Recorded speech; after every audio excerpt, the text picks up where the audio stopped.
按理说，此事该当礼部的人动手才对。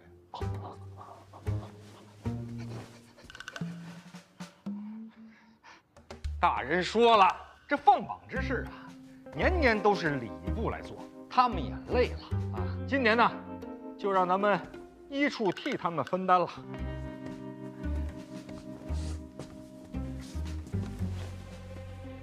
可也用不着这么大一张吧？大人还说了啊，这届春闱啊，要的就是个公平。之所以用这么大的榜，就是要昭告天下，公平。对。啊。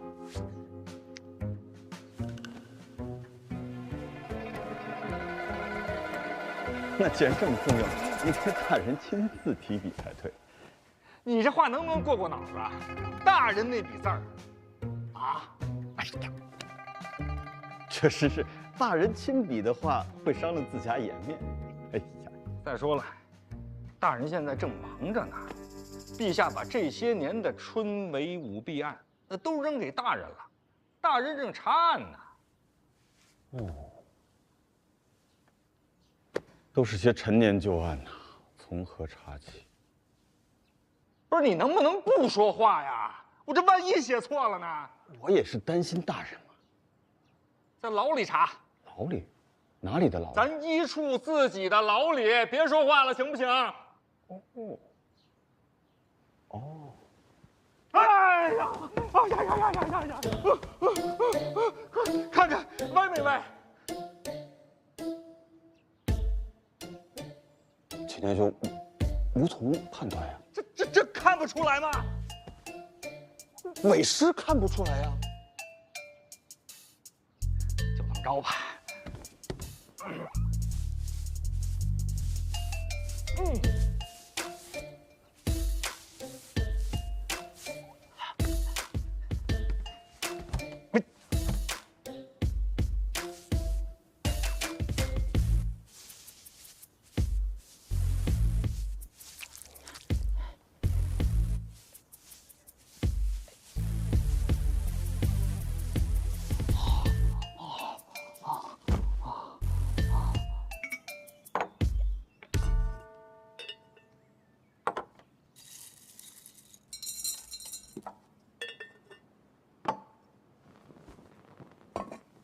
你怎么在这儿啊？我陪我爹呀。不是，我是说医处的地牢你怎么进来的？我跟王启年说了，老王就让你进了。一开始不同意，然后呢？后来我就问他，我说我回来京都算不算是暗中行事啊？那当然算。他也是这么说的。然后我就问他，那既然是暗中行事，目的不就是不被别人发现吗？那我待在地牢岂不是很合适？你这什么话？居然很有道理。然后我又跟他讲，我说范闲求我爹做事，事成之后，万一他要杀人灭口，我要是跑了不合适啊，所以我要跟我爹待在一起，待在地牢里。如果你真的要杀人灭口，大家都方便。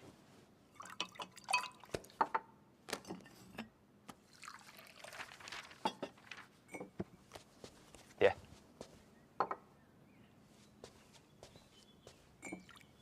然后王启年就让我进来了，喝茶。你就不怕我真的杀人灭口？你不是那种人，这么信任我？也没有什么信任不信任的，我就是想跟我爹待在一起。老夫也要感谢小范大人，把我从刑部调到医处，在这里住着，舒服多了。待几天就放你出去，放心，不灭口。其实，这些案子我多多少少都知道一些。能查吗？查，是能查呀，但是查完了，又能怎么样呢？说到底，能往春闱里塞人的就那么几个：太子、皇子、长公主、林相、陈院长，还有军部老秦家，这几个，哪个能治罪啊？放心，我不傻。没想要把这些大人物拉下来。小范大人明鉴。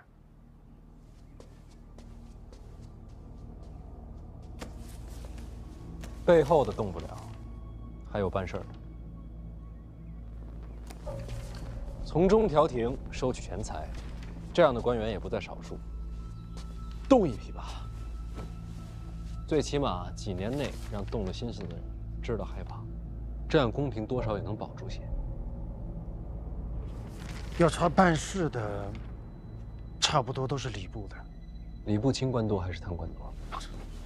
大人，你觉得拿多少银子算清官啊？郭先生莫开玩笑。是大人先开的玩笑。那就一个一个查，犯错的都不放过。那既然这样，我给你列个名单。这些人办事毛躁，从他们开始会简单些。麻烦了。其实这案子最重要的是那些苦主。什么苦主啊？那些被诬陷的、被收买的、被改名换姓的考生们，他们就是苦主。办案嘛，总得需要原告嘛。多谢郭先生提醒。不要谢我，是天下学子，该谢小范大人。严重吗？扫清积弊，还天下读书人一个公平，再怎么谢，都不算重。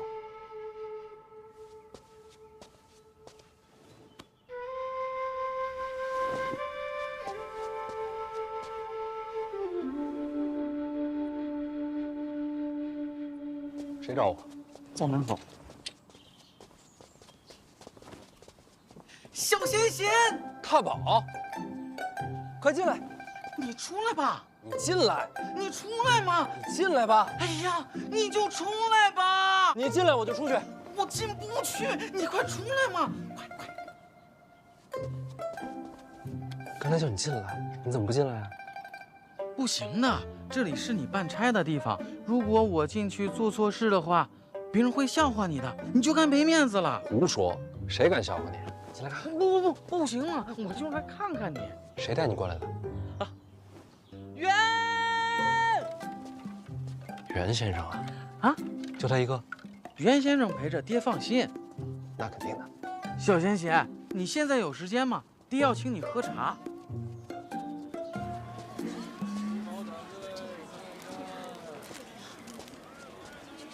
世伯要是找我，随便找个人叫我一声就行。干嘛还让大宝亲自跑一趟？大宝啊，他自己也想你啊。大宝性子纯真，难免会受欺负。以后麻烦小范大人多照应着点儿。话里有话。大人，您想多了啊。老夫还有些杂事要办，麻烦小范大人陪着大宝回府。你忙。放心，就算你不说，我也护着大宝。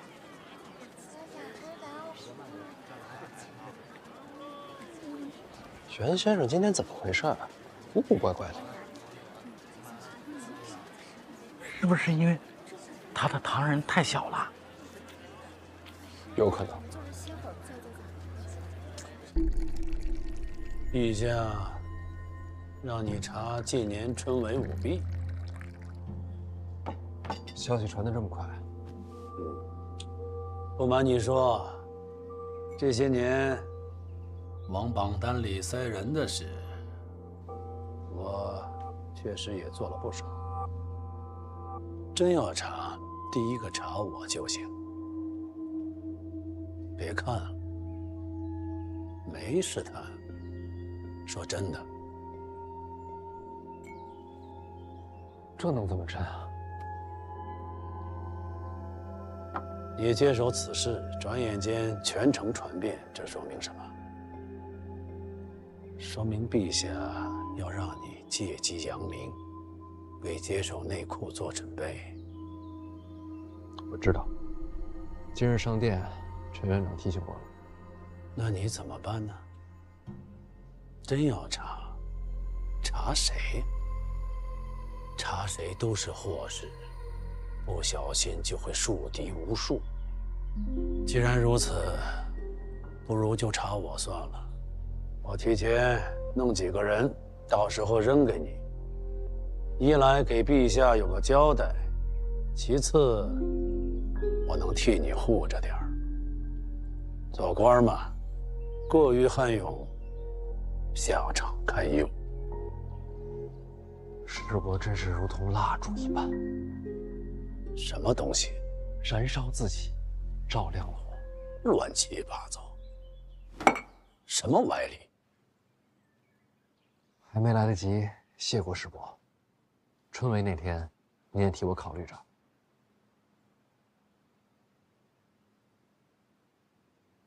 你自己做得很好，我的这些安排，你都没用着。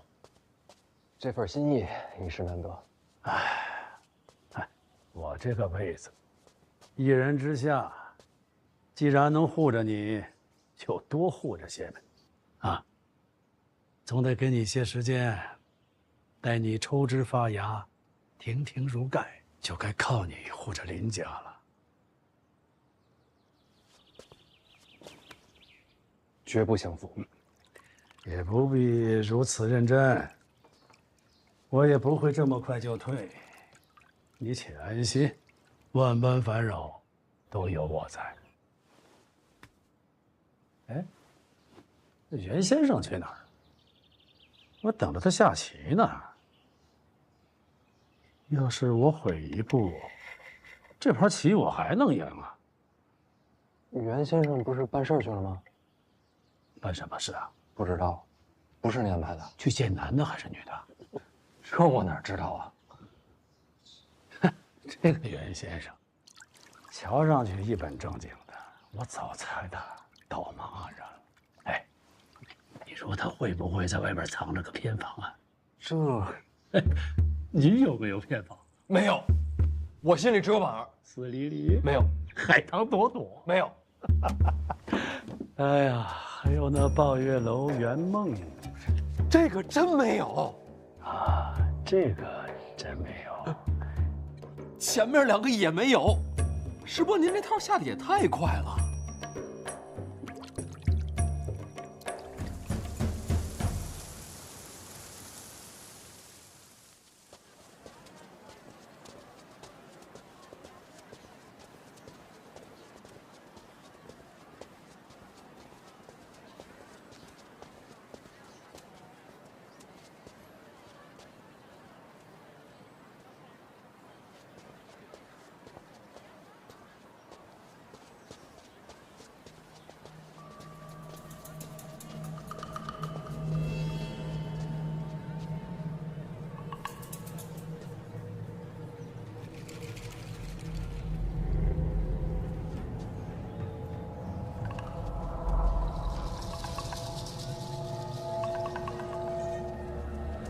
你终于来了。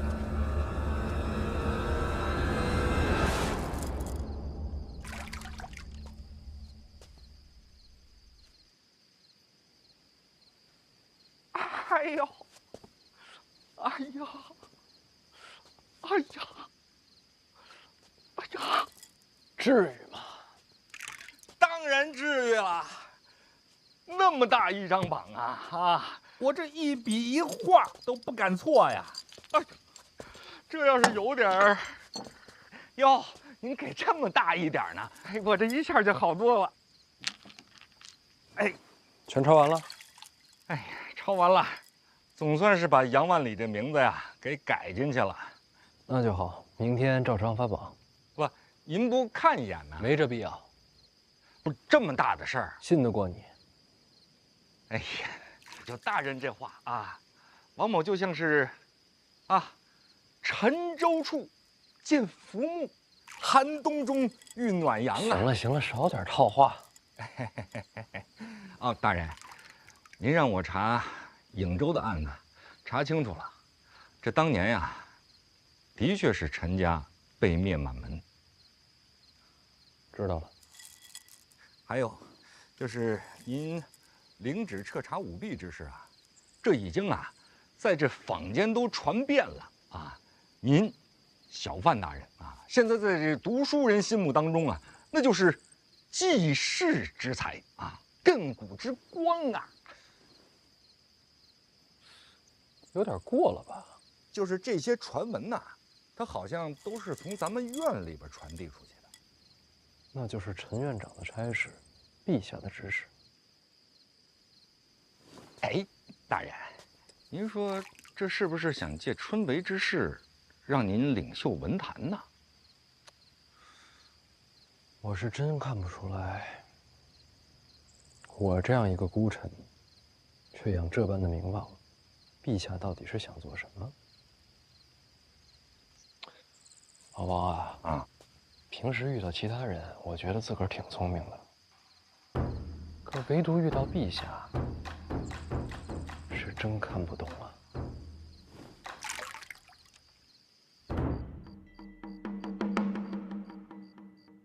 陛下，范闲已然接了春闱旧案，证人可以随时登台。陛下以为什么时候可以安排？别影响放榜。明白。放榜之后行事。这旧案背后的事儿，范闲接得住吗？他没得选。你们也不帮着出主意。陛下没有旨意呀。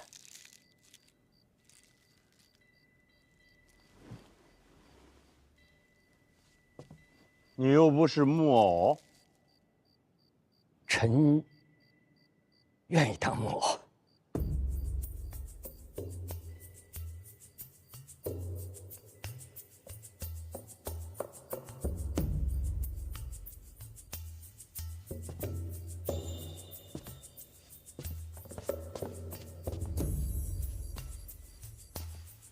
你投了9支箭了，都没中。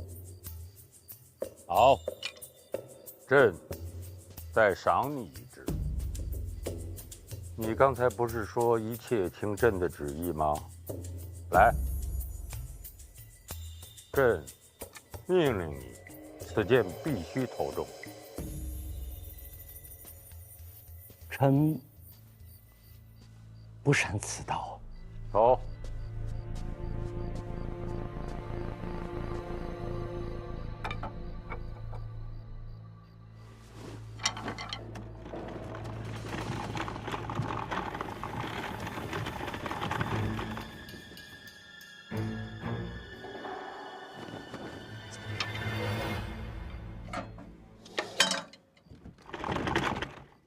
陛下，中了！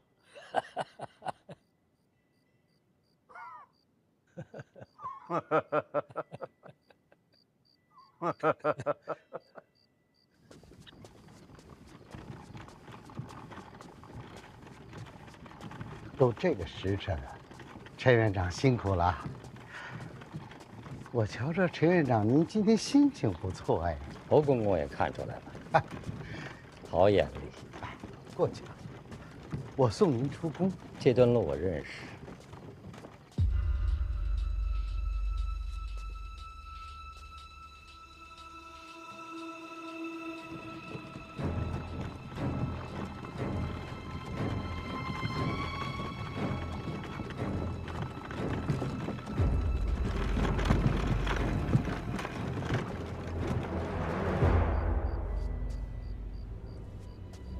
不忍心者，牵绊，不累而已。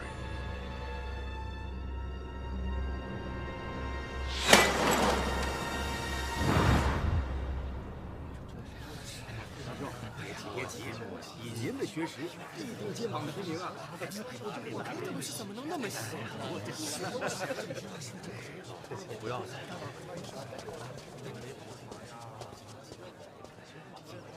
师兄，现在看书，是不是有点晚了？有道理，师兄啊，来了。程家林呢？人这么多，不知道挤哪儿去了。顾风，他肯定在。二位，跳过礼部，监察院直接放榜，史无前例啊！小范大人整顿吏治，我大清必当焕然一新呐！杨万里，是杨万里吧？没错，就是杨万里。你确定？确定啊！我可是早就听说了，监察院这次放榜，就是为了把他的名字加上去。本来就是他被别人给替了，小范大人觉得不公平，这才闹得这么大。原来是这样啊！听了什么消息？怪不得，我就说史无前例啊！这，街巷传闻不可信的。小范大人进宫见驾是为了你呀！街巷传闻，你们知道是谁亲手把杨万里的名字给加回去的？谁呀？小范大人是陛下，陛下连夜执笔亲自改的名字。听谁说的？都这么说。哎呀，这个小子哪会有这么大大运的人？都是你惭愧。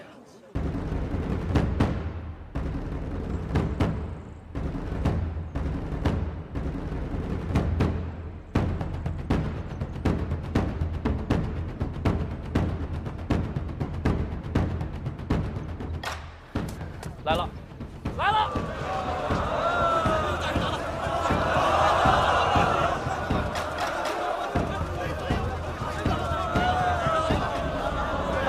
大人来了！祝各位心想事成。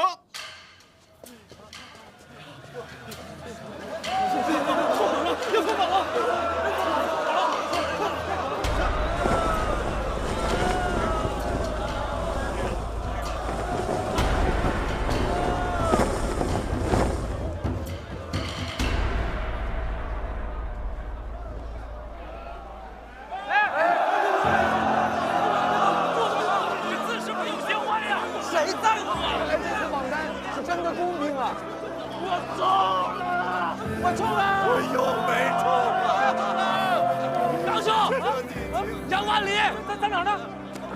第5名，特别靠前。卫士榜单，这不分高低，都一样的。想喊就喊出来吧！呀！你们看看这3个字，是不是跟其他几个字不一样？好像是啊，看起来特别雄浑呐。绝对陛下亲笔，看来这次榜单是真的公平了。全完了！寒来暑往，屡试不中，我的命怎么那么苦？大爷中了！大爷，别白中了呀，大爷！欧兄，你也靠前啊！欧继承，我儿子多年有情啊！接着找你，找嘉林。多谢。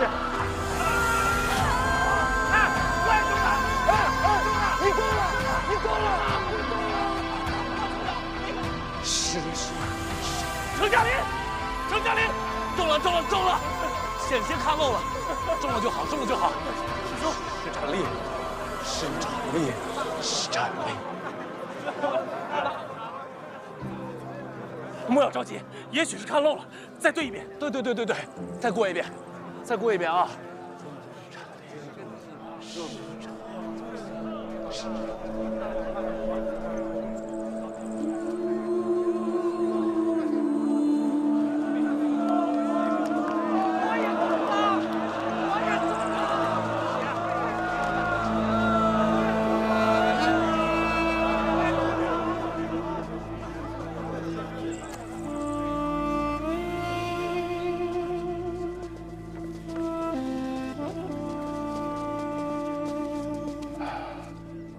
二位仁兄，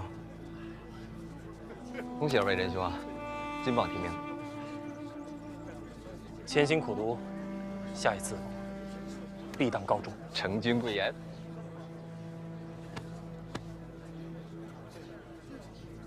杨兄，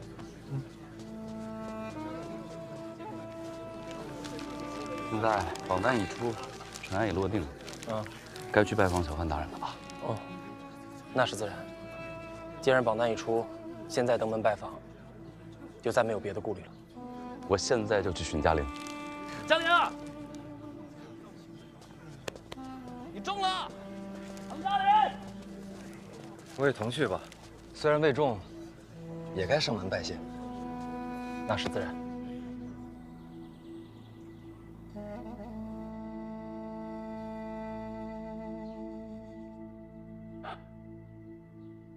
咱们再练习一次啊！不用了，已经练了很多遍了。来了。3、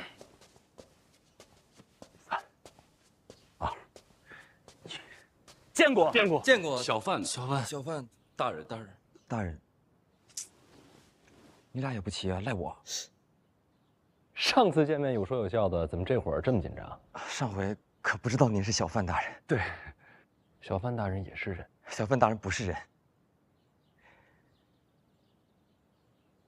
小范大人是诗仙。陈立，怎么了？连着说。你们3个找我有事儿？小范大人监理春闱之职，对我等来说，当以门生之礼拜之。拜师投效。小范大人以雷霆之威扫清春闱之弊，此等魄力，当受此礼。我等4人心生敬佩，愿为大人效力。4位。哦，程嘉林看榜时被人挤伤，不能走动，他让我们代为转达对大人的尊敬之情。好，你们4人有3人上榜，虽然还有殿试定3甲，但你们如今已经能算是官绅。做事之礼不能白受，给你们准备了一些做官的道理，送给你们。我想说的全在上面，去吧。大人，先生，学生告退了。先生，学生告退。石陈立，你留一下。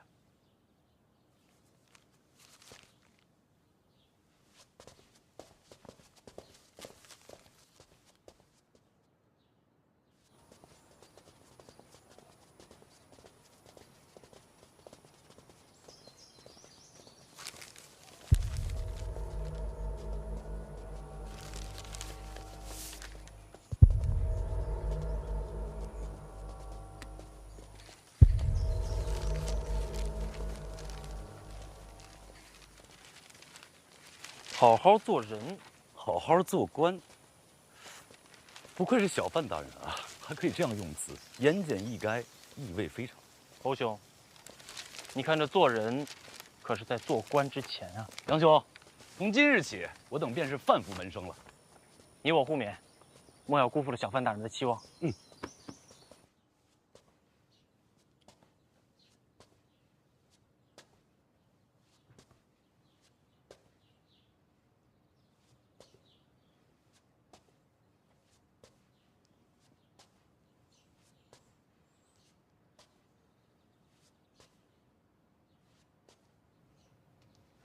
大人，我没考上。我知道。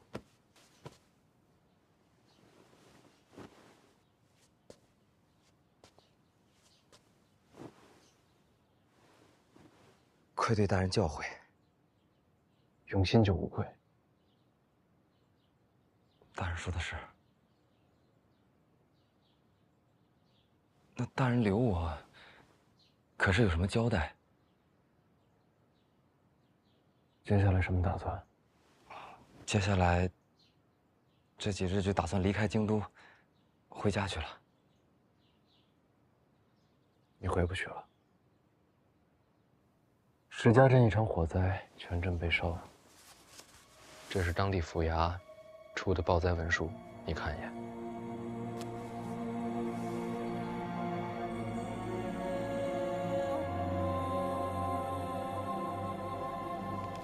这场火灾或许不是天灾。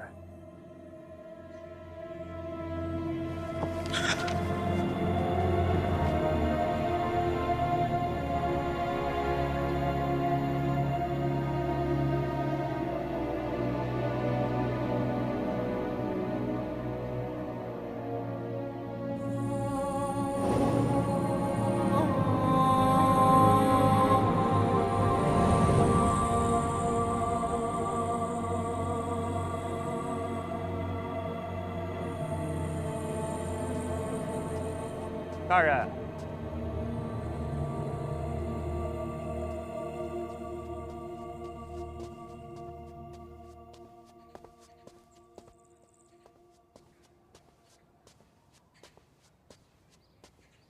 贺宗伟求见。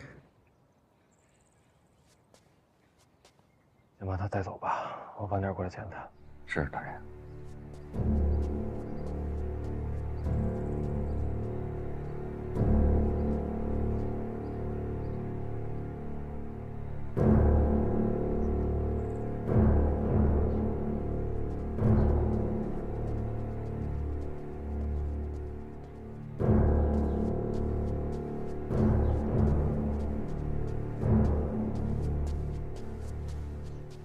范大人，贺宗伟又见面了。读书人不能做狗，也不该做狗。上次听了范大人的教诲，贺某受益良多，在此拜谢大人。这次春闱怎么没见你啊？贺某本该投身考场的，可这人间总有些事比科举重要。10年寒窗晋升仕途，对你来说，还有比这重要的？自然是。人命关天，沉冤难雪。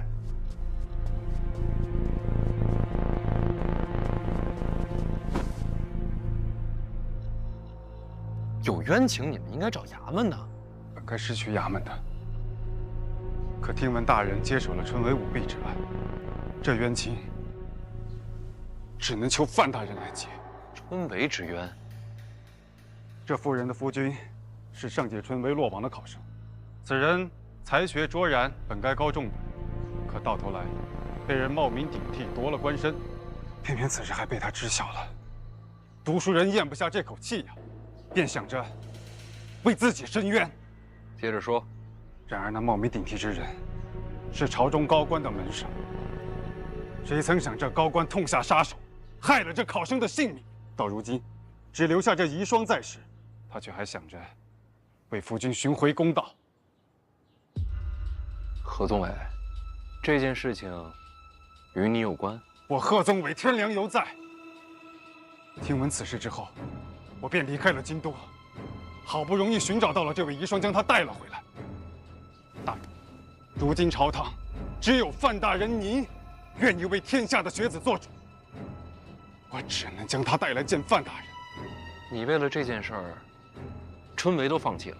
人命关天，义不容辞。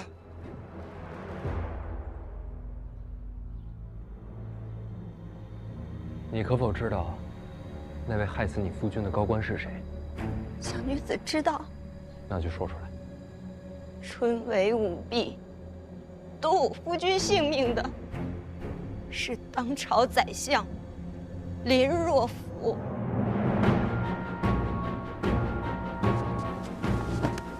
大人为民请命，天下敬仰。要论大义灭亲之举，普天之下唯范闲、范大人可为。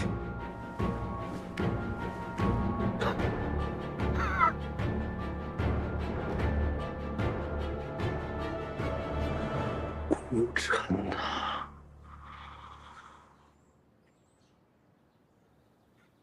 严大人，严大人，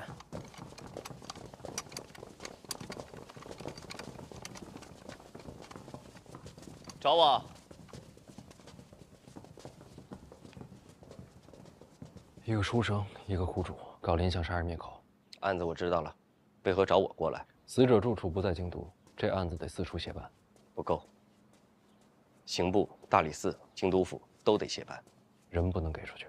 那当然，自然以监察院为主。这些衙门在哪儿，我都得挨个认。要不这样，跟各部打交道的事儿，你先帮我弄着。你想过没有，如果这案子是真的，你怎么办？长公主算是被你赶出京都，现在轮到林相，你怎么面对郡主？你想让我怎么做？把这案子转给我，我来秉公执法。你是怕我为难？我怕你徇私。谢了，不过这案子啊，只能是我。为什么？追查春闱舞弊是陛下钦定的差事，我无处可退。你觉得林相这案子，陛下事先知道吧？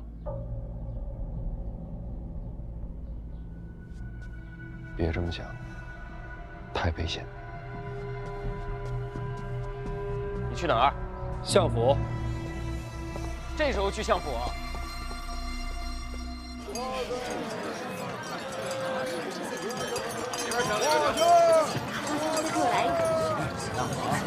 慢走。哎，好嘞，好嘞，一会儿给你包起来。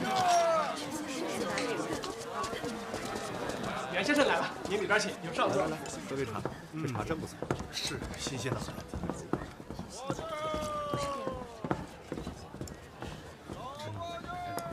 多吃一点。袁先生，这边有上座。不必。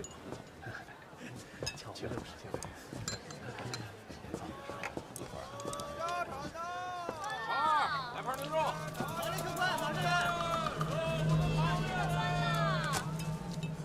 钥匙这儿。好嘞。一壶茶，2盘干果。好嘞。这要下雨？是啊，有。那边的窗户为什么关着？那下面是河，蚊虫多就关上了。哦。打开。哎。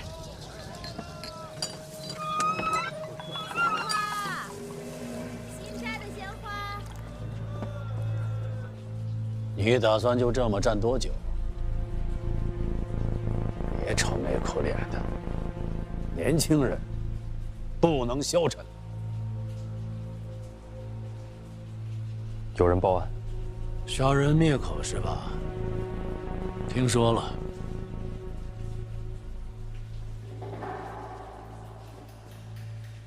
是您吗？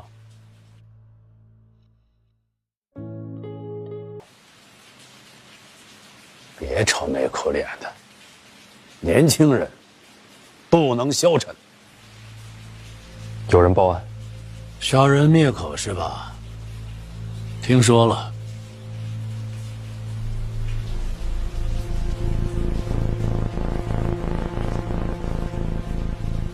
是您吗？真要是我，你会抓吗？你要想大义灭亲，这会儿就不该来见我。你要是想徇私枉法，这会儿就更不该来见我。落人口实，小心被参。如果杀人灭口的真是您，我亲手抓您，无法面对婉儿；但我若是徇私，无法面对自己。还是心不够狠。所以是您吗？去年春闱，冒名顶替，好像有那么点印象。好像，毕竟不是什么大事，用不着我亲自招呼。所以杀人灭口是您安排的？没有。治大国如烹小鲜，老杀人，这还怎么小鲜？不值当。所以您觉着这是诬告？倒也未必。我在官场混迹多年，门生旧故太多，自己都认不过来。这么多人，良莠难辨，总会有坏的、蠢的。那时候办理春闱一事的就这些人，若真有杀人，从他们查起，或许会有个结果。真不是您？绝不是我。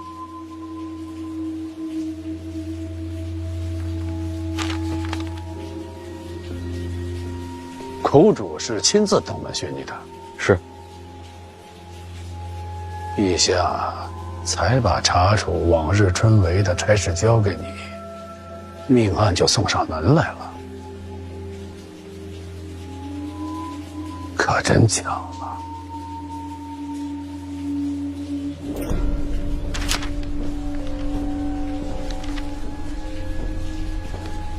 若是这样，这几个名字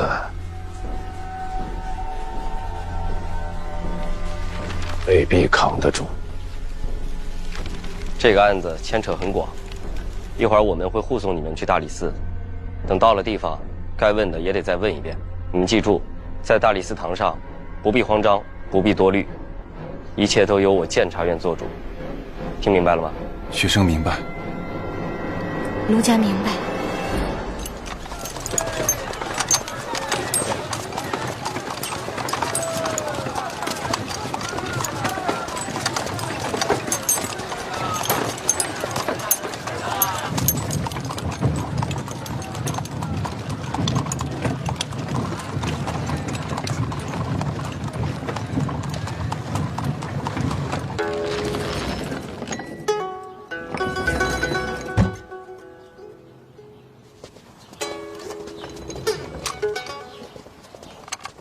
你拉这个有什么用啊？闲着也是闲着。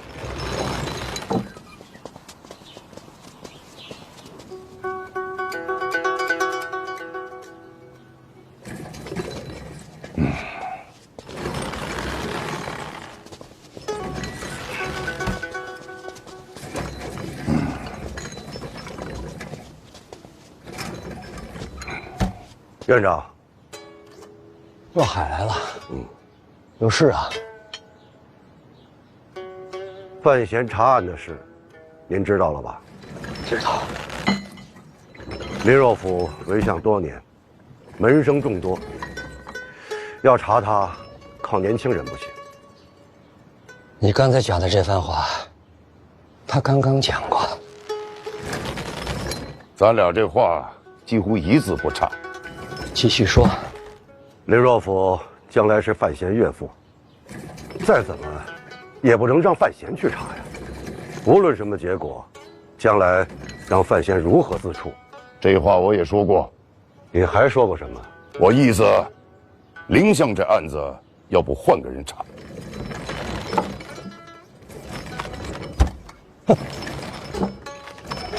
你怎么没人？你这不闲着没事拉绳玩呢吗？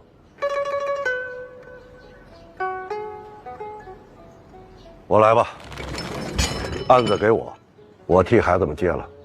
你这是何苦啊？他又不姓严。你让他接手监察院，咱们老一辈的，好歹要护着接。我看行。你一个户部的，就别管监察院的事情了。你接不了。为什么？人家点名让范闲，谁审还不是一样？监察院行事又不是儿戏，你让范闲查林若甫，这不就是儿戏吗？言之有理。你们俩还一唱一搭上了。这说道理呢。道理很简单，这个案子必须是范闲去查。天恩浩荡，你俩应该明白。这件事情救不了他。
妇人，你何等身份，竟敢与相爷为敌？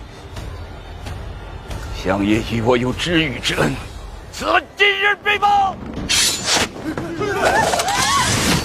拿人！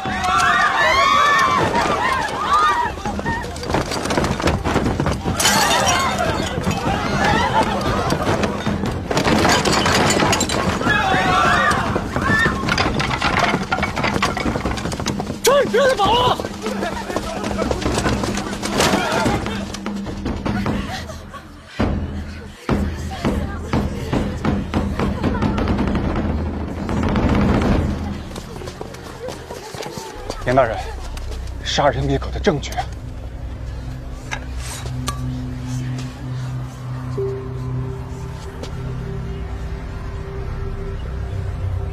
受伤了吗？监察院威名远扬，有严大人在，诸位在，百姓是放心的。严大人，那好像是袁宏道，林相门客。别好像了，就是他。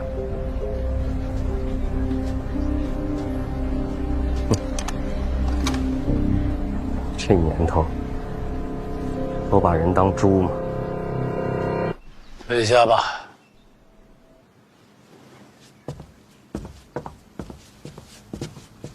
袁先生半道刺杀，未遂。这罪名可就坐实了。那是。袁先生多年在我门下，撇不清啊。这袁先生为何要这么做啊？我还以为你会问我，是不是我主使的？您又不是傻的。真想不到啊，这袁先生这么多年深藏不露，真没看出他究竟是谁的案子？已经不重要了。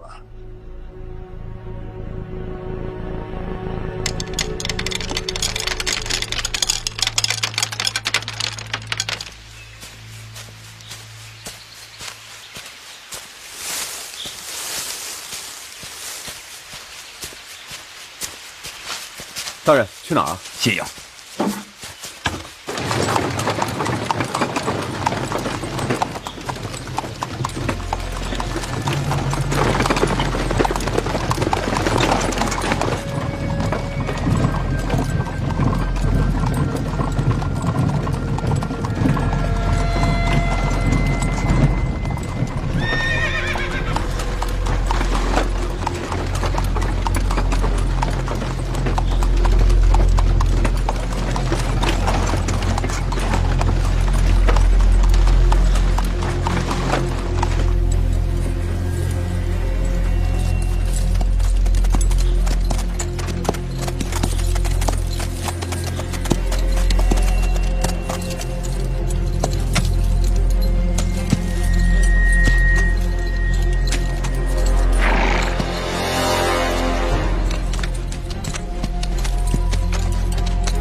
继续走，不用停。是。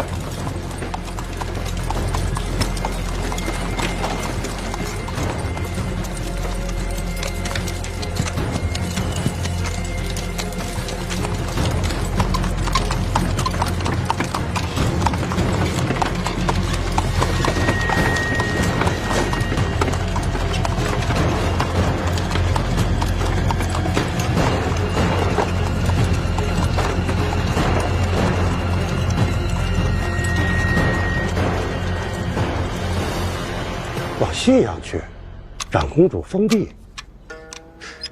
袁宏道是长公主的暗子。嘿，范闲办案，长公主下套，不管怎么样，都是别人，和那位没关系。范大人这话，我就当没听见。你听见，我也不会承认。嘿嘿。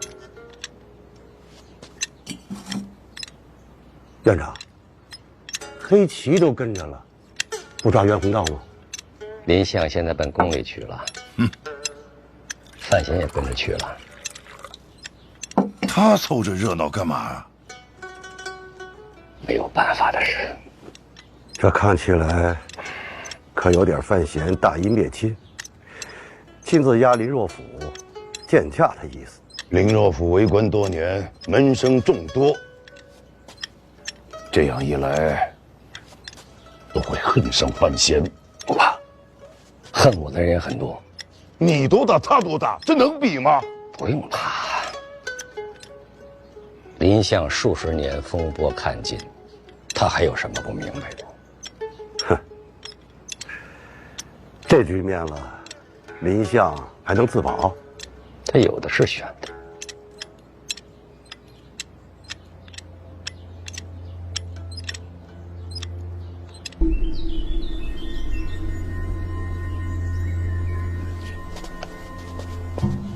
范闲，待会儿见驾，无论我说什么，都别搭腔，当没听见。要不我还是别跟着进去了。那不行，你得在。要是能把袁宏道抓回来，让他承认是被人指使，或许还有出路。检察院真要抓人，早就把人抓回来了。二爷，老奴还在呢。我们说的话，你都如实报与陛下，这才显得坦荡。二爷，私下说不好吗？大公者向来无私。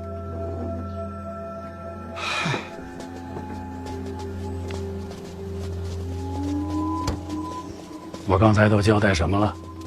有儿陛下面前，无论您说什么，都别搭腔。陛下如果向你要态度，你就装傻。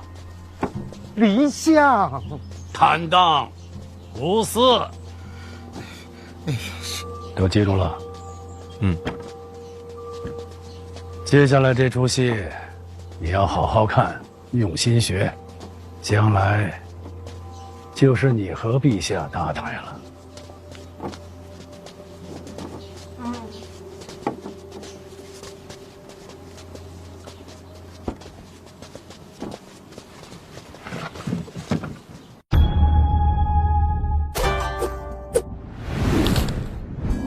这里就是大宗师们的起源之地啊，怎么都没见过呀？哎，这空的是40年磨一剑，大宗师们就是在此参透天道的宗师。原来秘法在这儿。哎呀！以王某的才智，岂能上当2次 ？TCL Mini LED 典藏级画质，让画面栩栩如生。陛下，林相小发的人到。快给林相赐座。林相啊，朕这几天看了不少的折子。我大庆国是人尽其能，一片欣欣向荣的景象。多亏了你呀，你功不可没。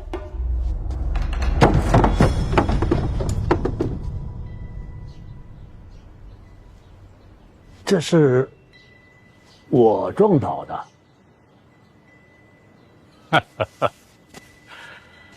林相，坐。臣已年迈，老眼昏花，渺渺糊糊间冲撞了天子，还请陛下治罪。哎，刚才已经说了，林相功高啊，何罪之有呢？陛下如此待臣，老臣百死亦难为报。臣说百死是成百上千的百，不是平白无故的白。好端端的说什么生死啊！人嘛，总有那么一天。林相正值盛年，为言过早啊！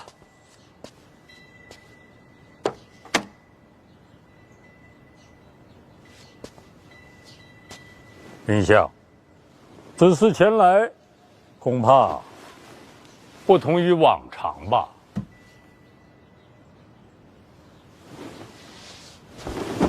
陛下，臣有罪。起来说。臣这些年劳神费力，心神俱损，如今满头华发，百病缠身。臣这般残躯无力国事，尸位素餐，心中难免惶恐。恳请陛下放老臣告老还乡。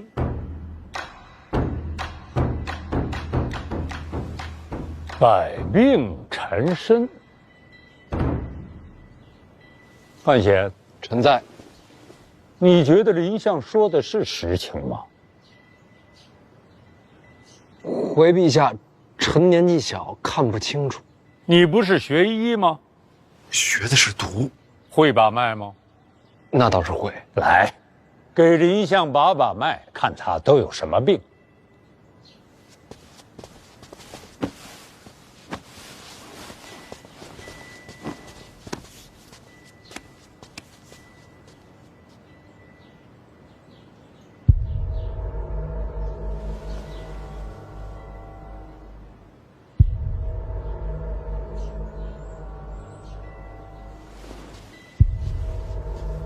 回陛下，还行。什么是还行？从脉象上看不出异常。上年纪了，不算病症。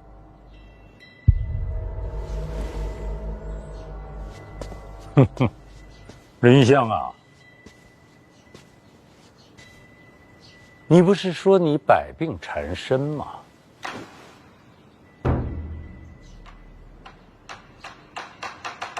臣方才碰到椅子，陛下不是瞧见了吗？眼睛都不行了。范闲，眼睛不行，这脉象看得出来吗？那看不出来。臣驾前失仪，若无眼疾，岂不是死罪？叶落归根，晨起骸骨，但求归葬乡土。林相，你劳苦功高啊！你这一走，满朝的官员恐怕都不干了。陛下错了，这些年臣身居高位，享尽荣华，为国效力理所应当，怎敢言功啊？能说无过，亦是侥幸啊。有功有过，两不相欠。年纪大，欠不起，还望陛下恩准。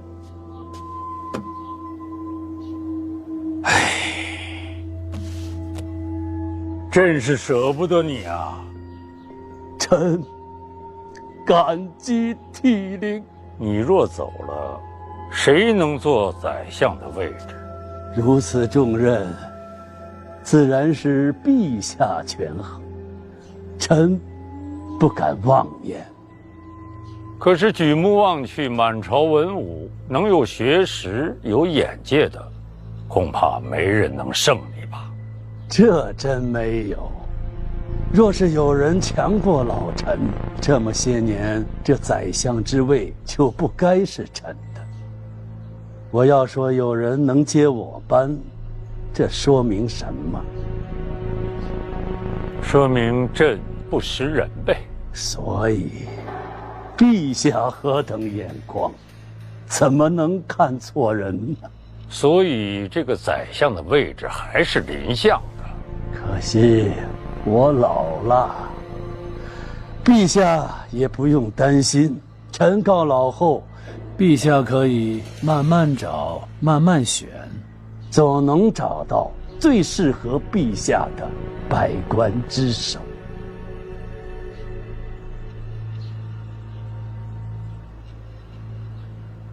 林相，你的门下门生众多，哪些可以堪以重任？能否列个名册？朕日后好提吧。臣为官清正，不搞这一套。林相也会这一套，是吧？不敢。陛下眼光胜过老臣100倍，臣不敢。什么时候动身？即刻离京。范闲和婉儿的大婚将至，你不再等等吗？不等了，归心似箭呐。可惜啊。想问林相，此次返乡是否孤身而行？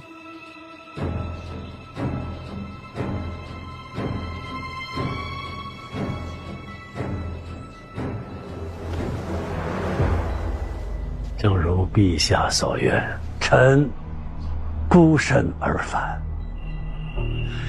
臣那个儿子心智不全，千里迢迢远归故里，怕他意外，所以这个孩子就不带着了。范闲，大宝平日和你走得近，还得麻烦你来照顾。转天我将人送到你家，当然也不会亏欠你，吃喝用度全在里边。这倒是不必了。不能克扣饮食，这可有陛下为证。林相，朕送送。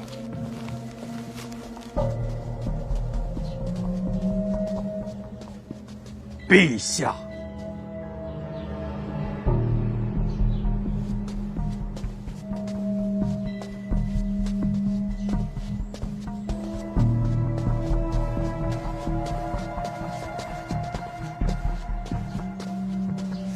这个老狐狸，临走还挖了个坑。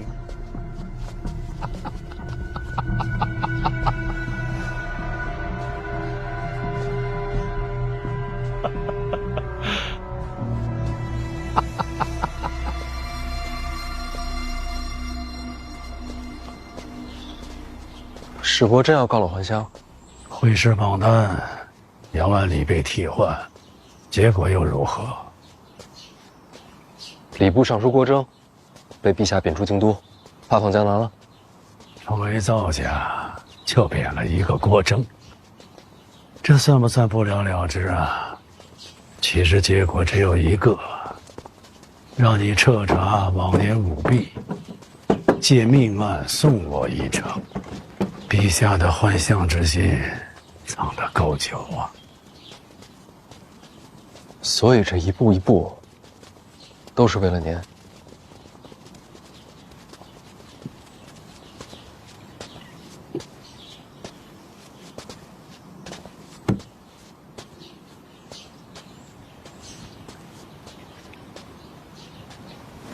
就是为我准备的。哎呀，我还想着，这为什么非要让你做剧中郎啊？现在我看明白了，原来这春闱是为我准备的。老二以为给你下了套，结果被陛下当了出头鸟，借势而为，不着痕迹。陛下这借力打力的手段，真是炉火纯青。哎，你得好好学学。这可太难了，我恐怕学不会。哎，其实啊，也没那么难。说白了，君臣将相跟唱戏一样，唱念要真，心里要稳，就那么回事儿。我考考你，陛下为什么要让我列出门生旧故的名册来？您在朝中为相多年，人脉甚广，交出名册，选下一任宰相时才能避开您的影响。所以，我不能给。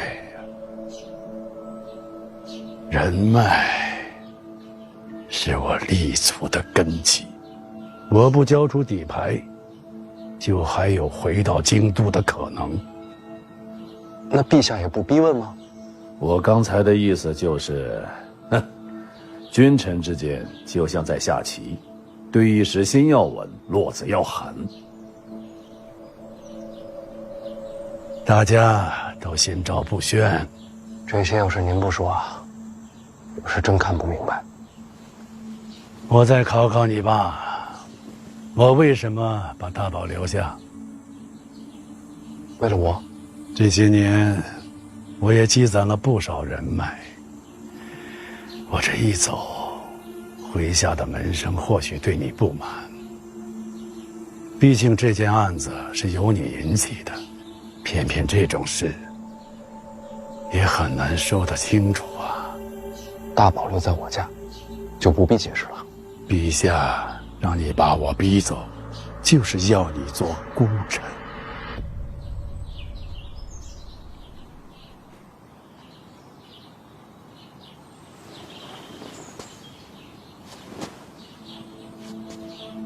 我懂。你懂个球！陛下要的不是你要。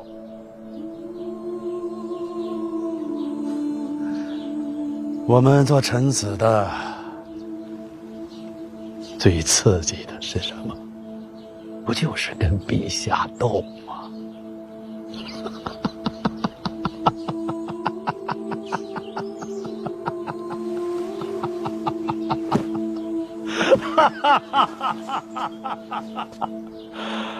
我斗输了，接下来就该你了。叔，小点声。行了，我要走的人了，笑笑不打紧。那个考生命案怎么办？什么命案？哪儿有命案？